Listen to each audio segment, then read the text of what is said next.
Tahukan kamu, pada suatu hari kabut turun lebih cepat sore itu.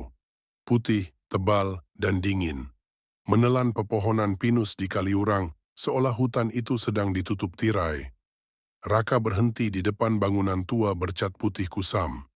Catnya mengelupas, dindingnya berlumut, dan jendela-jendela tinggi bergaya. Belanda tampak seperti mata kosong yang menatap siapapun yang datang. Ini dia, Grezenberg, gumamnya. Ia datang bersama dua temannya, Dimas dan Naya, hanya bermodal kamera dan rasa penasaran. Cerita tentang Villa Angker ini sudah lama beredar. Noni Belanda, suara tangisan, dan sosok hitam bermata merah. Mereka menertawakan semua itu, sampai pintu utama terbuka sendiri. Krek, tidak ada angin. Efek bangunan tua, kata Dimas sok tenang meski langkahnya ragu. Mereka masuk. Di dalam, udara terasa lebih dingin dari luar. Lantai marmer, retak-retak, beberapa bagian menghitam seperti bekas terbakar. Bau lembab bercampur sesuatu yang amis, seperti besi berkarat. Naya menyalakan senter ponselnya. Cahayanya menyorot tangga besar menuju lantai 2. Katanya penampakan paling sering di atas, bisiknya. Saat itulah Raka mendengar langkah kaki. Bukan dari mereka, dari lantai 2. Tap, tap, tap, pelan, teratur. Mereka saling menatap, jantung Raka berdebar, tapi egonya lebih besar. Gua cek, katanya. Mereka naik perlahan. Setiap pijakan tangga berdecit seolah mengeluh. Di tengah tangga, suhu mendadak turun drastis. Napas mereka terlihat seperti asap. Di koridor lantai 2 ada cermin besar retak. Saat Raka melewatinya, ia berhenti. Di pantulan cermin ada seseorang berdiri di belakang mereka. Seorang wanita berpakaian putih, gaun panjang gaya Belanda. Rambut pirangnya basah menempel di wajah pucat. Matanya kosong dan lehernya miring tidak wajar. Raka menoleh cepat. Kosong. Ra, kenapa? Tanya Naya. Raka menelan ludah. Enggak apa-apa. Mereka masuk ke salah satu kamar besar. Di dalamnya ada ranjang kayu tua, tirai robek, dan lemari tinggi menempel ke dinding. Dimas membuka lemari itu. Isinya foto-foto lama.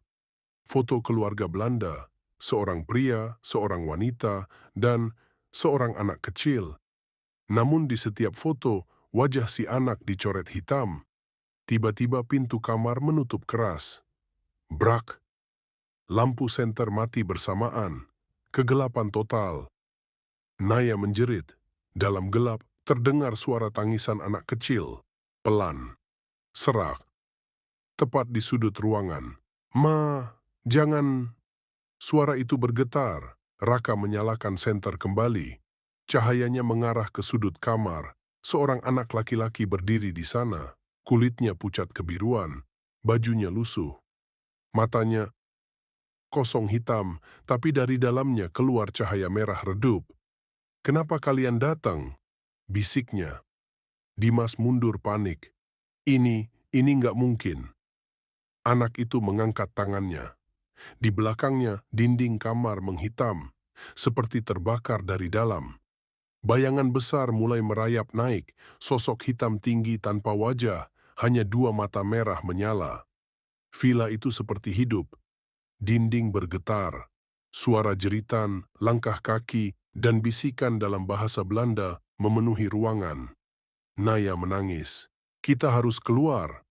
Mereka mendobrak pintu, berlari menuruni tangga.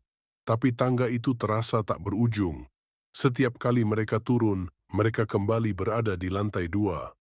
Sosok hitam itu muncul di ujung koridor. Semakin dekat, semakin tinggi.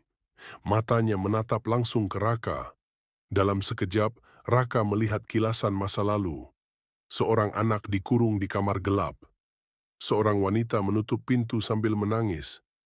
Seorang pria marah, suara bentakan, lalu api. Anak itu mati terbakar, dan amarahnya menyatu dengan rumah ini.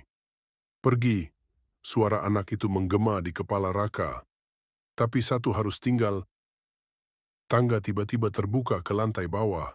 Mereka berlari sekuat tenaga. Tepat sebelum keluar, Raka merasa tangannya ditarik. Ia terjatuh. Dimas dan Naya berhasil keluar. Pintu vila menutup sendiri di belakang mereka. Sunyi. Kabut menelan bangunan itu kembali. Keesokan harinya, pencarian dilakukan. Polisi hanya menemukan kamera Raka di lantai 2.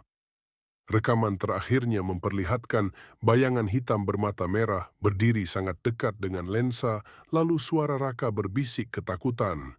Dia nggak mau sendirian. Sejak hari itu, warga sekitar sering melihat sosok pria berdiri di jendela lantai 2 Grezenberg saat kabut turun. Matanya kosong. Di belakangnya, sepasang mata merah menyala menatap keluar. Menunggu pengunjung berikutnya.